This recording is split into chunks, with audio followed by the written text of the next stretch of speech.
This is the Make Planning Make Sense podcast. I'm your host, Aaron Zimmerman, and I'm a director at Centro. This week, we've got a very special episode recorded in front of a live audience at the London Centre, home of new London architecture. My colleague, Tarun Cheema, and I present the latest on planning reform and how the devil is always in the details.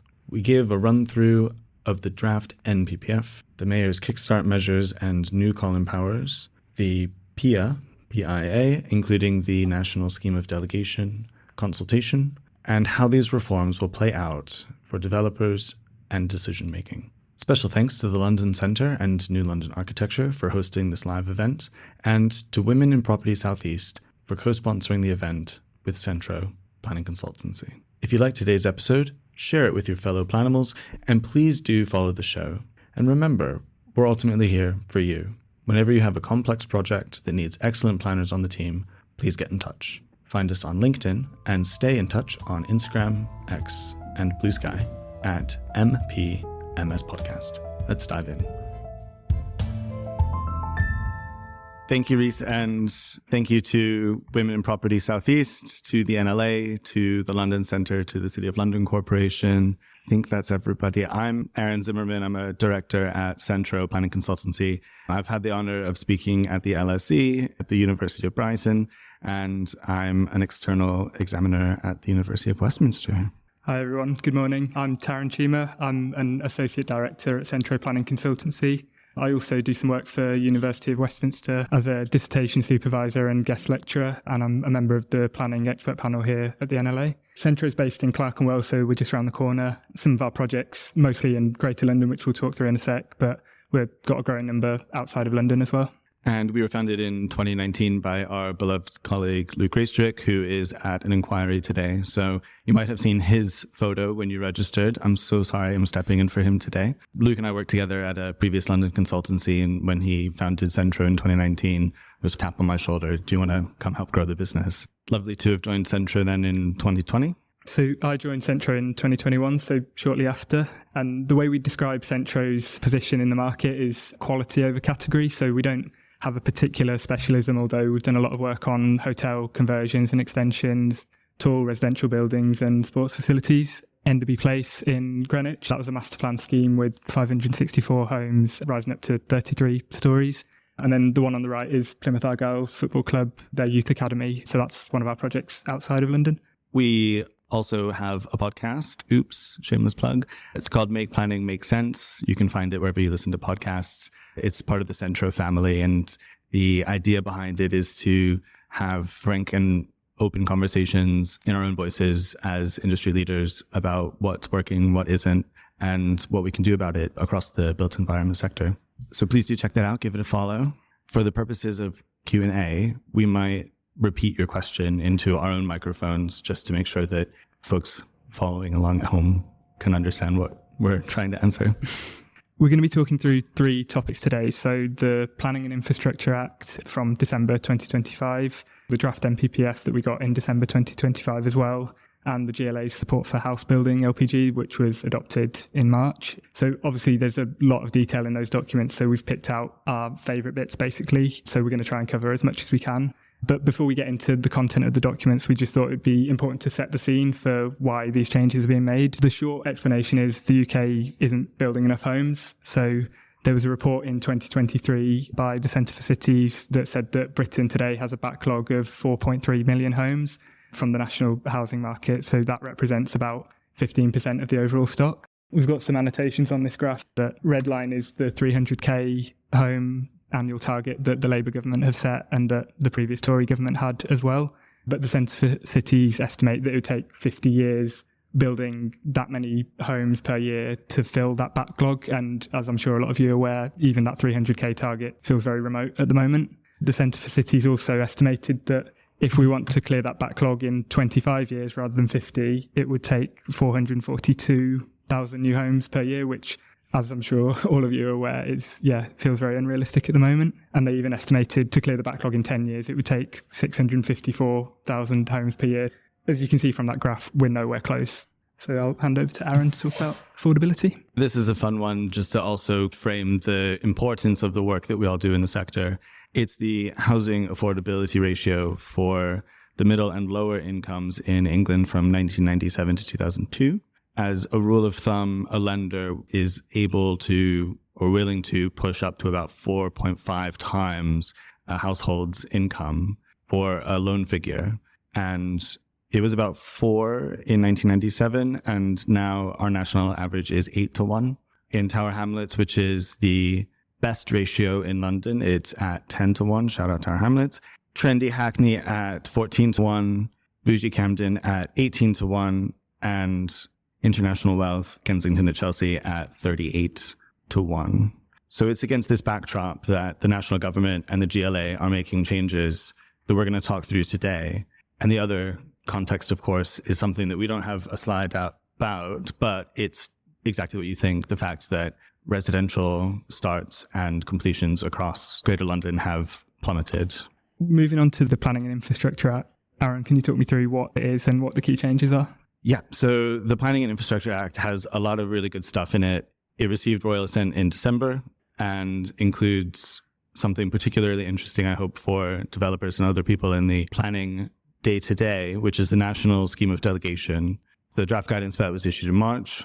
So the way that the National Scheme of Delegation is designed to work at the moment is that you'd have 2 schedules and types of application categories, essentially. All minor commercial, resi, condition discharges, NMAs, householder stuff would fall under Schedule 1, and Schedule 1 applications must be delegated. I think we've all been like agenda item number 6, and there's like a roof extension battle that takes place over an hour and a half before you. So it'll definitely help with easing that administrative burden that is currently on planning committees and easing the time that they need to invest in these hyperlocal issues, which make for really good hyperlocal politics, but they don't make for a very effective planning system. Schedule 2 is the other category then, which includes major applications, Section 73s to major applications, listed building consents, advertisement consents, and the list goes on. There's some quibbling at the moment about how outline and reserved matters are going to fit into this. And even in Schedule 2, the overriding presumption is that it'll still be delegated. Now, it can go to committee, and that will be in instances where the proposal raises, air quotes, issues of economic, social, or environmental significance to the local area, or, air quotes, significant planning matters in relation to the development plan. In order for it to go to committee, 2 things need to happen. You need to have agreement of the chief planning officer or other similarly delegated officer, and you need to have the agreement of the chair of the planning committee, both of them. In instances where they don't agree, then the application reverts to a delegated decision. Now, that sounds awesome to me. I think it's quite clever because it gives almost a double safeguard, right? You need 2 keys to unlock the nuclear codes kind of thing. I think in most local authorities, it'll end up panning out that one of those authorities is going to just rubber stamp what the other one is recommending. And in probably a few instances, there's an invitation for internal politics and power dynamics within the council to create some tension. And that is a potential point of paralysis risk in the process. You've probably answered this question, but the intention here is obviously to get more schemes delegated to free up officer time and make the process quicker overall. But how likely do you think that is to occur in practice? I've partly answered the question, but I've got more. So it's really good in a few senses, right? RIP Ward Councillor Collins, RIP automatic referrals to committee based on the number of objections. But we have to remember that the discretion afforded to the planning committee chairs and the chief planning officers is still quite broad. And I think that it's something to watch out for, honestly, because a lot of intra-council politics, we might call them, are still going to be at play because there is still a degree of professional discretion and 2 people who need to agree who often have sometimes interestingly diverse sets of priorities and incentive structures. Yeah, so we definitely have this conflict a lot in planning where in some cases you might prefer more discretion because it gives you a bit of wiggle room to make your case one way or the other. But in some cases, you would prefer to have just a strict rule. And it looks like the NSD combines both of those because you have a strict rule that these Schedule 1 applications just can't go to committee. And then there's a bit of discretion on the Schedule 2 applications. Let's stick with the national theme. A new draft NPPF was published in December. Tarun, go. The first thing to say is that the new NPPF sort of reads more like a local plan in that it's got policy numbers rather than paragraph numbers. So it feels less like a guidance document and more like a prescriptive plan. Although that's maybe a more subtle change than it could have been, because there was talk at one stage that it might become a statutory part of the development plan, so equivalent to the London plan in London and whatever local plan you're working to. There's definitely a sign that national government is taking more of interventionist approach to try and deliver all these homes that we're missing, but it hasn't gone as far as people might have thought with it not being a statutory development plan. What are the policies that jump out to you then? So the key one that we've been talking about a lot in the office is policy S4, which is the equivalent of the current paragraph 11, which is better known as the tilted balance. So currently, the tilted balance essentially says that where you're in a situation, this is mostly when it occurs, where a council isn't delivering enough housing or doesn't have enough supply to deliver housing in the future, you should approve the application unless the harms significantly and demonstrably outweigh the benefits. So it's tilting it in favour of development, basically. Policy S4 applies that to all developments within settlements, whereas before we would have to fight quite hard at appeal stage or during an application to prove that a council doesn't have enough housing, so the tilted balance should apply. Now it just applies to everything within settlements. Obviously that's a positive on the surface, and it's the kind of tool that we've found is more helpful at appeal because, like Aaron was alluding to earlier, local politics do still have an influence on decisions and how things go at committee. Usually you can see the tilted balance being interpreted in whichever way the local decision maker wants it to. So it's generally more positive or more useful for developers at appeal. The other maybe unintended consequence of the changes to the tilted balance is, whereas currently it's quite an important threshold that once you've met, it feels like a significant step to say the tilted balance is now engaged. If it's just engaged basically universally, then does it lose its weight and does it just settle into a new normal where you don't have that threshold of, okay, now the tilted balance is engaged? So it's difficult to see how that will play out because you never really know what's going on in a decision maker's head when they make a decision, but that's something we've considered as potentially an unintended consequence. No, I completely agree. I think that is a risk. And I'm remembering paragraph 125C of our current NPPF, which when it came out, everybody was like, yeah, this is it. Finally, brownfield land, existing settlement, proposal for housing, that should be approved unless substantial harm would be caused, right? That's what 125C is in a nutshell. And substantial harm in heritage parlance is quite a high bar. In practice, though, I think we can all remember cases we might have seen in the trade press or unfortunately experienced ourselves where the teeth of that paragraph were not as sharp in practice as I think some people on the applicant side might have hoped. I'm picturing not one of ours, but the Dominus appeal decision for the student housing in Stratford. It looked fine, but the inspector had to find substantial harm to the townscape in order to refuse it. So like water through a house over time, I think with discretion still built into the system, decision makers can still operate on a gut feeling basis and find their way to something that is a lawful decision on paper. Tarun, hit me again. Linked to this, there are a couple of policies that talk about how you should assign weight to potential benefits. So policy S2 talks about substantial weight being applied to the benefit of development that better utilises vacant or just underutilised land. So development above shops or on out-of-town retail sites that aren't maximising the use of the land, and also above transport infrastructure, so above stations. So there's a clear direction to, alongside having the tilted balance, that you should assign substantial weight to these factors that make the best use of land. Linked to that as well is the next policy, L3. It's quite unusual in the way it's written because I'm sure many of you have seen in a lot of local plans, there's a policy that says development should respect the character of an area, and it's in virtually any policy document you'll see. The draft NPPF says character should be taken into account, but not at the expense of fulfilling an area's potential, which is quite a key change because, again, it's pushing decision makers to, the default answer should be yes, and it should be something really significant that causes you to refuse an application under those circumstances. There's also some inclusions in that policy that relate to minimum densities by railway stations, but to be honest, the levels of density that they talk about, 50 dwellings per hectare in London, that's a really low density. So it doesn't really have much relevance to London, but I'm sure it does to more rural train stations or sort of suburban train stations. So Aaron, what have you picked out? So we're not going to see like Emerald City on the horizon and know that there's a train station there.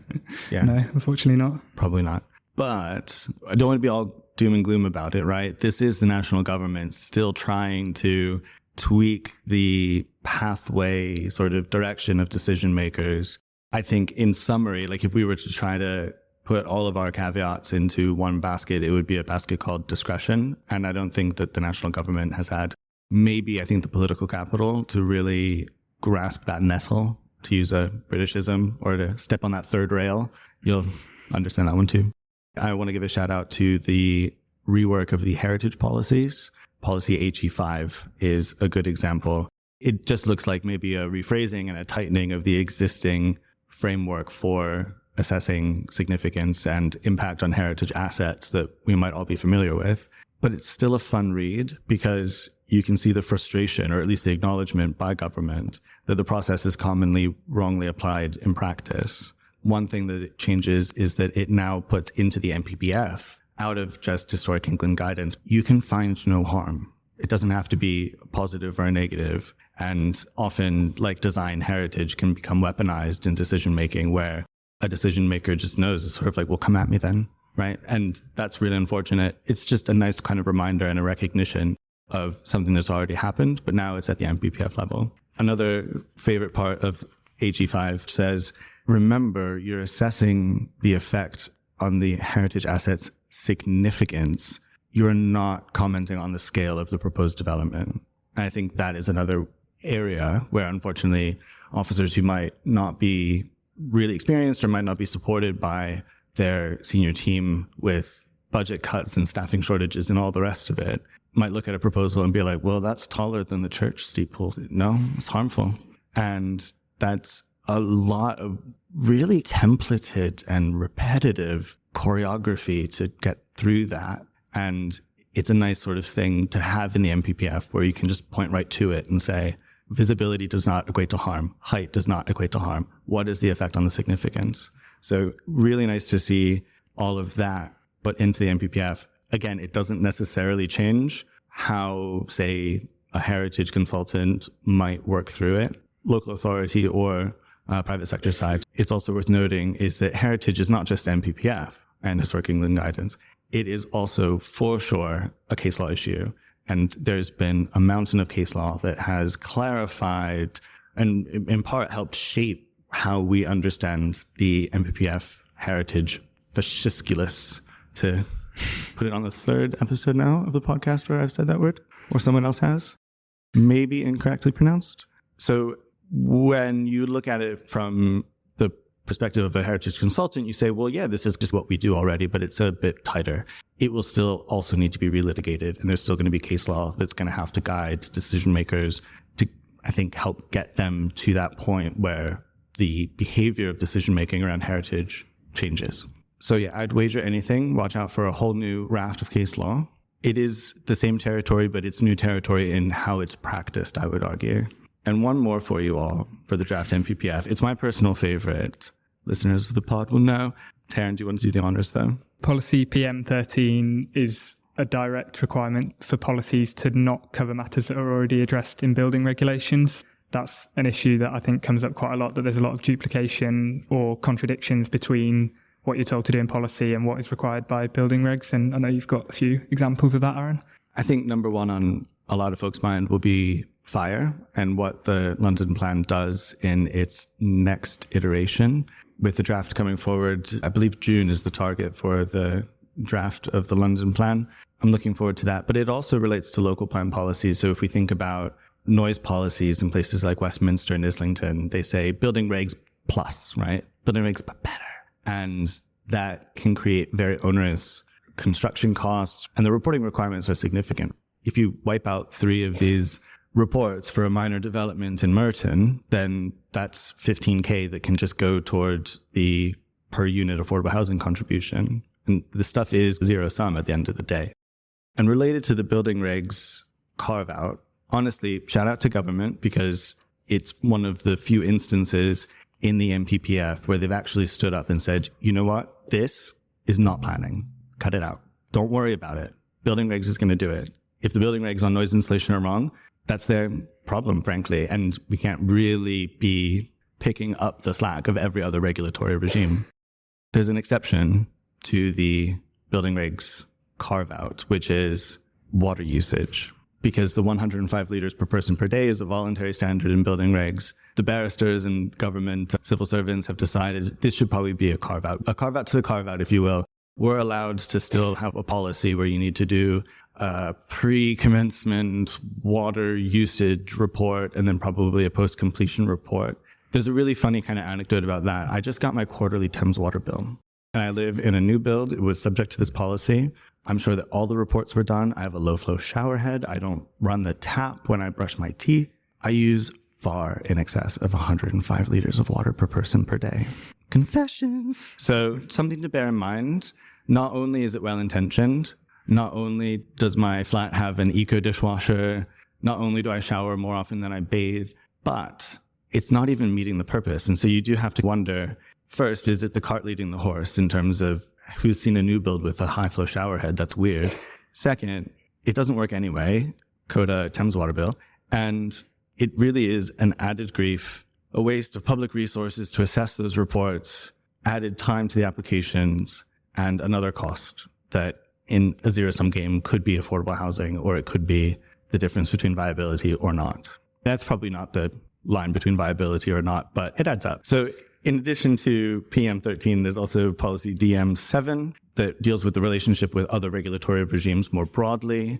And it says, look, guys, you have to just assume that the other regulatory regimes are functioning correctly. And it's not really your fault or your problem if they're not.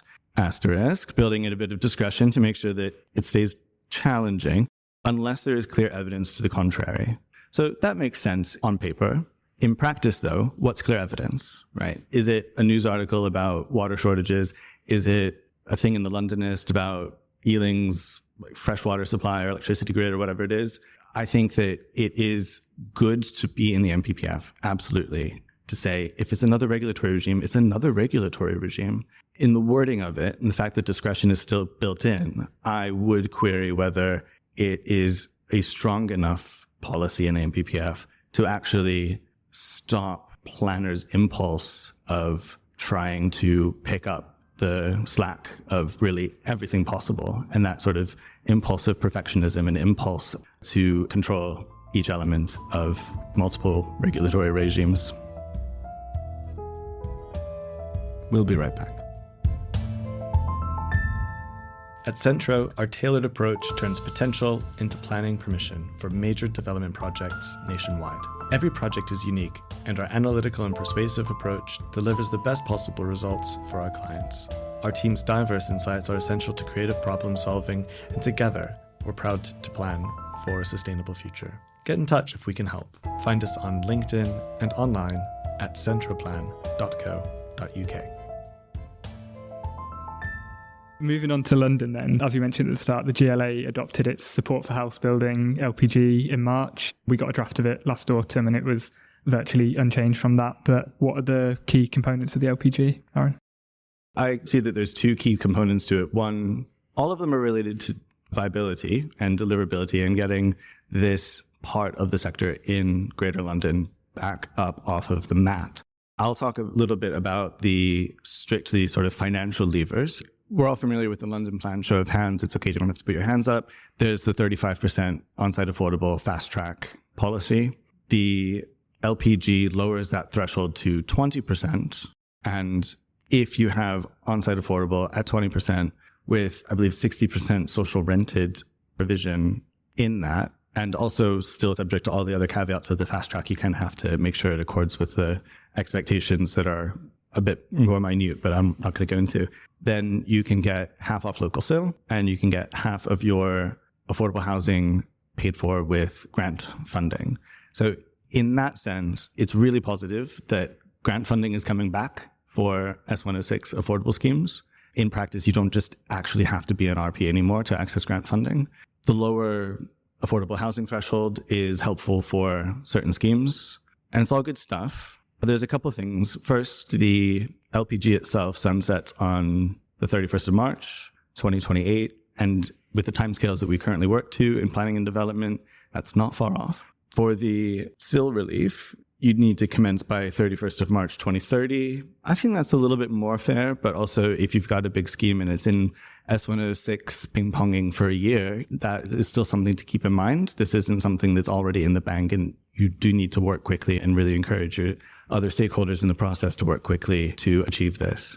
I would suggest as well that there's probably a relatively small slice of sites that become viable with this combination of carrots.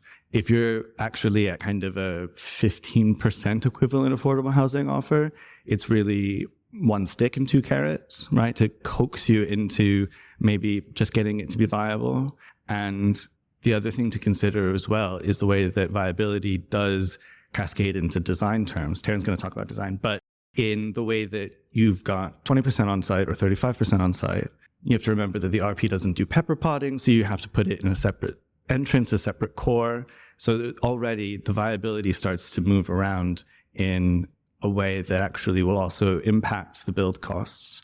There's a lot of different levers, and finding that sweet spot is going to be a really important talent of whatever team is on that project. And it's going to require a lot of upfront work before you can actually go to the LPA and say, this is what works. We've got this. For those 9-unit schemes in Zone 3, or for really anything that has been viability tested up to, I don't know, we can probably do a scatter chart. Everyone should get a push pin at how many units is 20% viable though as well, right? When affordable housing viability assessments are coming back with an affordable contribution equivalent to 5-10%, maybe sometimes 0, is that 20% going to capture enough of the market and capture enough of the sites? I think it's a good step in the right direction. It's a little bit term limited for that slice of the pie, though, where it does actually get viability to align. Definitely worth pursuing and understanding. And it's related as well to the mayor call-in powers. So we'll get to that in a second. But also, I do want to say this is a whole ecosystem of shifts where everyone's trying to make this work. That everything here is really good intentioned and it's really positive. So it's not doom and gloom. It's just one of the probably 36 baby steps that everyone's trying to make in this process. So I want to give a shout out to the New Homes Accelerator, which started phase 2, the Social and Affordable Homes Program with 39 billion in government funding. And I believe Greater London got 11 billion of that, which is a nice proportion. I think it's the highest proportion they've gotten from that kind of program from government in the past. And depending on where you check in their press release, either 322 or 324 million allocated by government for the City Hall Developer Investment Fund, which is able to leverage and provide about 1.5 billion pounds in low interest loans to targeted struggling affordable housing projects, which is really excellent because in the right circumstances for the right sites, that really will be a terrific opportunity to unlock development. So, yeah, one of the things that I'm interested in the affordable housing percentage new figure is that currently all the adopted plans and the London plan itself has a 35% figure. Obviously, this LPG isn't a development plan document, it's guidance, although it's going to be a strong material consideration. How do you see that conflict playing out, the fact that you've got two policies saying different things? No, it's a really good question. And I'm going to answer it in two parts, one by ignoring the question and then answering it instead for the planning practice guidance note that the GLA published toward the end of last year, where it reminded decision makers that all of its design guidance in the housing design LPG is just guidance, guys, right? It's all just nice to haves. And in practice, how can it often be applied? Unfortunately, it can be applied quite rigidly.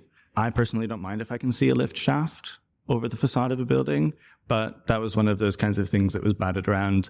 So in the context of the kickstart measures, the same kind of question still remains, which is how is this going to filter into local decision making?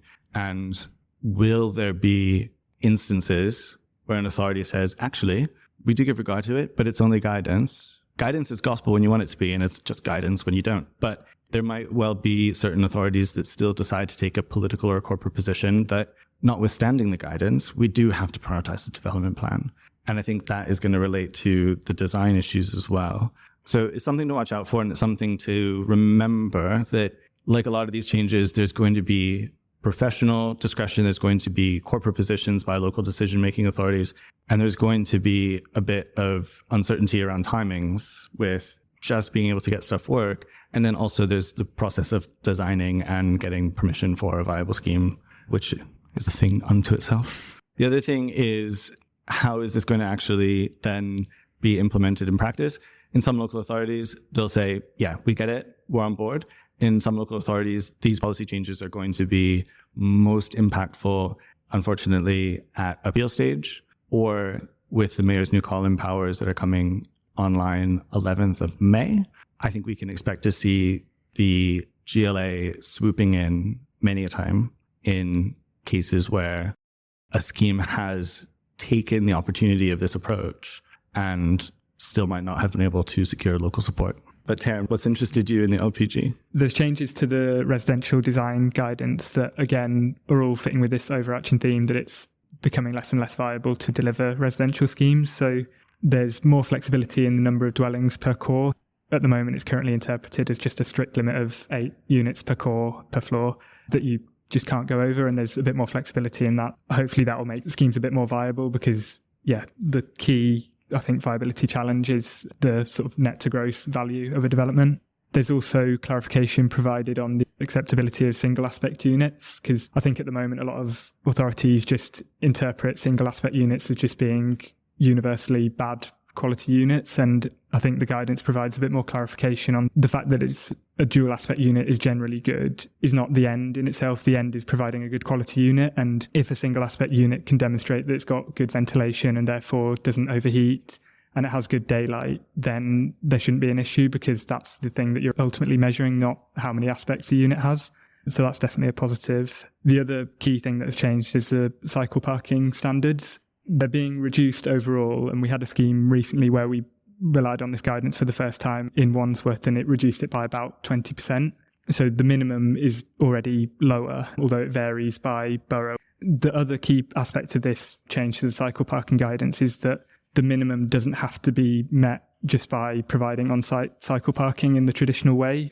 There's a few different things that now can be considered as contributing to that minimum requirement. Again, all with the view of reducing the amount of not sellable area that cycle parking is, because it's a constraint on viability. Some of the things that developers can now put forward as constituting part of their minimum cycle parking requirement is space for public cycle or scooter hire, so like space for line bikes basically, space for on-site sharing of cycles and scooters, again, I guess similar to line bike schemes, but for the development itself. On-street parking, like cycle hangers, can also contribute to it. Storage space for folding bikes, and also contributions to off-site cycle parking. So again, it fits with this theme that the end of the policy is not to provide X number of cycle parking spaces, it's to provide enough so that people who cycle can cycle. And if we can reach that end by different means than providing a specific number of cycle parking spaces, then we should do that. And especially in cases where the example I was referring to, we're having to dig 3 levels of basement underneath the building to provide all the cycle parking, all the waste storage. And these measures will hopefully, we're too far into that project to be able to now start reducing the basements, but hopefully going forward, you won't have these situations where you're spending so much money to dig out basements just to have cycle parking stores, which a lot of the time in new builds, like Aaron and I both live in new builds, and my one I would say is like 20% full most of the time, because a lot of the people either don't use them or they just keep their bikes upstairs in their flat if they feel like they don't want it to get stolen. So Me. I think we should recognise the way that developments are actually used and have that define the policy rather than just setting a policy minimum and sticking to it religiously. So that's definitely a positive change. Amen. My flat's also single aspect, so when I open my balcony doors, air comes through. If we talk overall themes, the national government is taking more of an interventionist approach in planning policy. These things are incremental, and that is how policy is made and shifted. And these are all good steps in the right direction. And it is prioritizing what I think is my priority as well. And I hope we all share this priority, the ability to deliver enough homes for the needs of the society. They've set a target of 1.5 million in one parliament. We all know that's not going to happen. But remember, we're not just working to a political policy objective. Our work matters for many reasons. It is housing delivery, it is design, it is heritage, it is safety. It is cooler streets with better trees and everything else. But there is nothing that we're failing worse at than housing delivery. And that was the case before the financial crash, before the trust budget, before the labor shortages associated with Brexit. We just haven't been there since the state was involved in house building and funding house building properly. So when we are in decision-making positions, when we are in policy writing positions, when we are in consultant positions, developer positions, what I would love to see is an alignment, not on this government's objectives, but on actually making sure that the fundamental right of housing is prioritized. Tarun, what are your takeaways? So, yeah, key things are more schemes being delegated is definitely a positive for delivering housing. It means that committees won't be as clogged up. And if you've got a minor scheme, then you can get it through under delegated powers, which particularly around election time is quite important because we're in a period now just before the local elections where just things aren't going to committee. So you lose a couple of months during this period where you don't want to go to committee just before an election, and then committee stop right around the election anyway. So that's definitely a positive. The wider application of the tilted balance, again, on the surface, it's definitely a positive, but there's a potential for its power to be diluted if that just becomes the new normal. The reduction in the affordable threshold is clearly numerically is going to ease viability challenges, but it may require the GLA stepping in on more applications and even the Secretary of State to call in applications. Then changes to the design guidance. Again, it's just pragmatic and it reflects the way that developments are used and really what the end goal of development should be. And then I guess as the final thing, local politics will still play a part. So a lot of the benefits of the policy changes we're talking about today may be more likely to be experienced at appeal or if the GLA calls in applications. Did you have any final thoughts? Just a couple final notes. It is all good stuff. This stuff happens incrementally. It is not a whole new ball game, but all of these little levers and weights are coalescing around this really important issue of delivery in Greater London, nationally. And there are imperfections. There are places where discretion, I think, on the ground is still going to operate in a lot of the same ways, where decision-making has become a set of presumptions that I think some might start shaking loose in these changes, some might not. And I think we've talked about all of these things that the government is doing and that the government is doing with the mayor. Fundamentally, though, the planning system is still a statutory plan-led system. And I'm really looking forward to the next London plan. I would suggest that this atmosphere in this moment is a call to action to policymakers in local authorities as well. We can make all of these changes in the next iteration of every development plan document. We can be clear about our priorities. We can be clear about our sensitivities to everyone's number one issue. And there's like probably 40 number one issues that the applicant needs to demonstrate are all satisfied. And then there's endless frustration that those priorities are zero sum, endless frustration that those priorities are not achievable on every site as though it were the city entire. We can take this moment and look inward in policymaking to say, what can we do? What do we not need to wait for the NPPF to tell us to do next time? Thank you guys so much. Really appreciate it. Thanks, guys.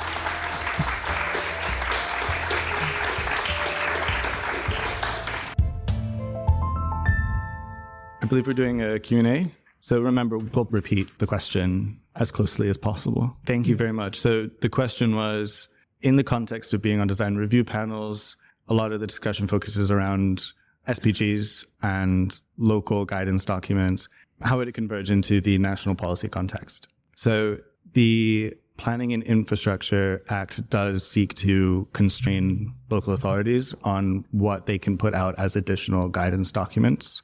And I think that's a really good intention, because often you'll see instances where something is vaguely worded in the policy and then extremely white knuckle tight gripped in a subsequent guidance document. And I would query whether all of those would actually get through examination in public if they were in the policy themselves. Unfortunately, also tied to this is the concept of local character and the infinite scalability of any position on that question, and the ways that local character can also constrain change and growth. And also it over sanctifies local character because buildings built around the same time up and down the country all look the same, unless we're talking genuinely pre-industrial buildings. And that's a special character, and that is important. Victorian terraces are important too, but the nervousness about a uniqueness of a place, I think, is probably overwrought. So in a sense, the national government might not be saying too much about it in the current NPPF, but through the legislation that they've brought forward, they are trying to trim around that propensity at the local level. And we see some of the changes in the NPPF as well, like the one Sharon pointed out, where you're changing the focus of the wording away from local character and toward delivery. Just on that as well, I think going back to the point about the fact that the NPPF not being a statutory part of the development plan is quite crucial for this point in particular, because there is a requirement in the NPPF to make sure that local policies don't duplicate or contradict too far from what the NPPF says. But obviously in guidance, because it's not examined in public, the requirement for it to conform to the NPPF, which already existed before this draft, doesn't apply to guidance documents that aren't examined in public. So had the NPPF had that statutory weight as a development plan document, then you can easily argue that those sort of policies that Aaron's just referenced would outweigh whatever local guidance there is. But because neither local guidance nor the NPPF is a statutory development plan document, it doesn't quite have the teeth that it might otherwise have done. Did we answer the question all right? Thank you.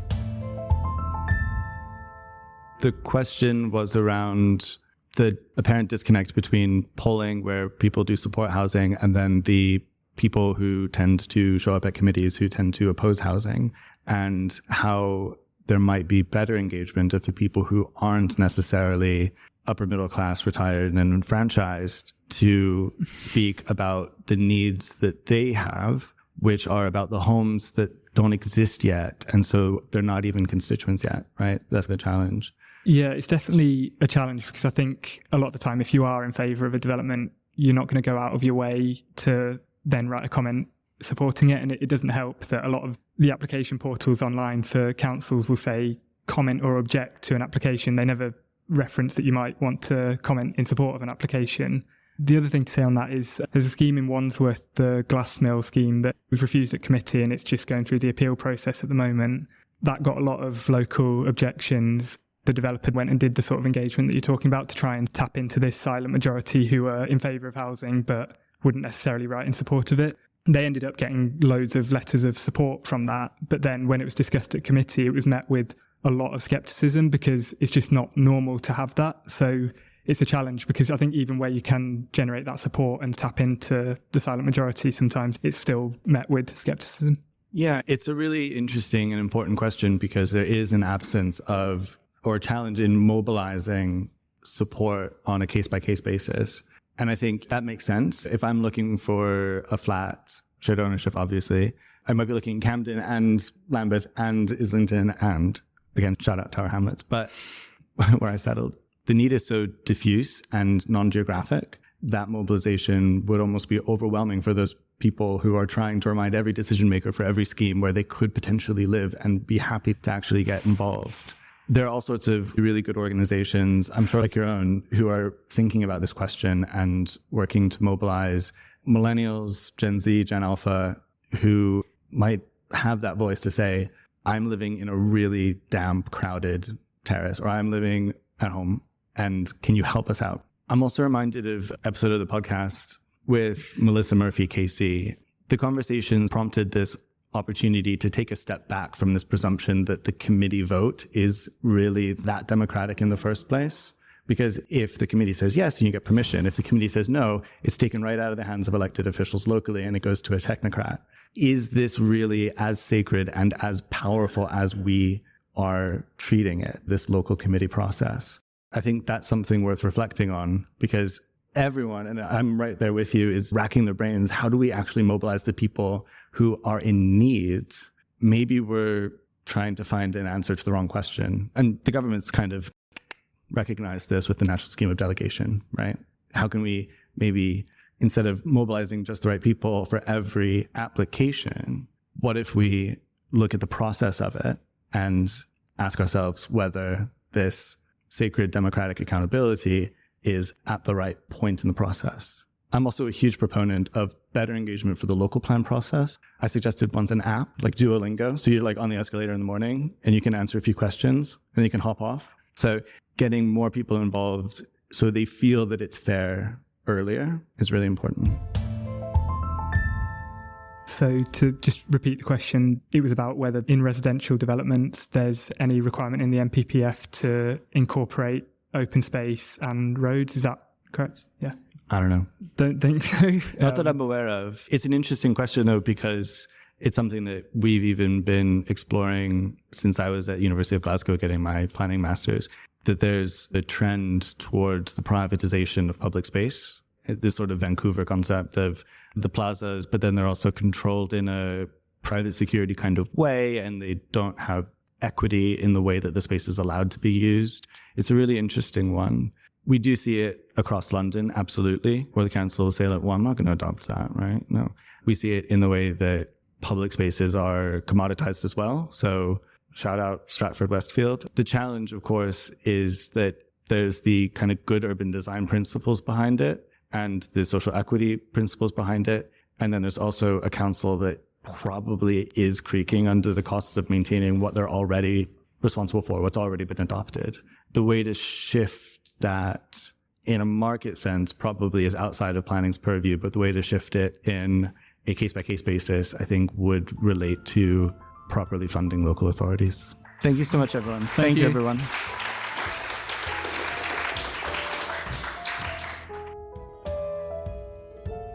Thank you for joining us for another episode of Make Planning Make Sense.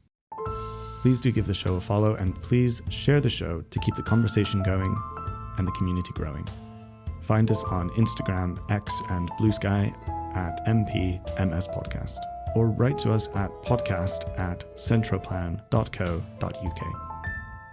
Make Planning Make Sense is presented by Centro Planning Consultancy and recorded in beautiful London, England. Its executive producer is me, Aaron Zimmerman. Marketing and promotion by our colleague Reese Raymond. Graphic design by our colleague Miriam Malaxi. Music by Joseph McDade. From all of us here at Centro, thanks again for listening.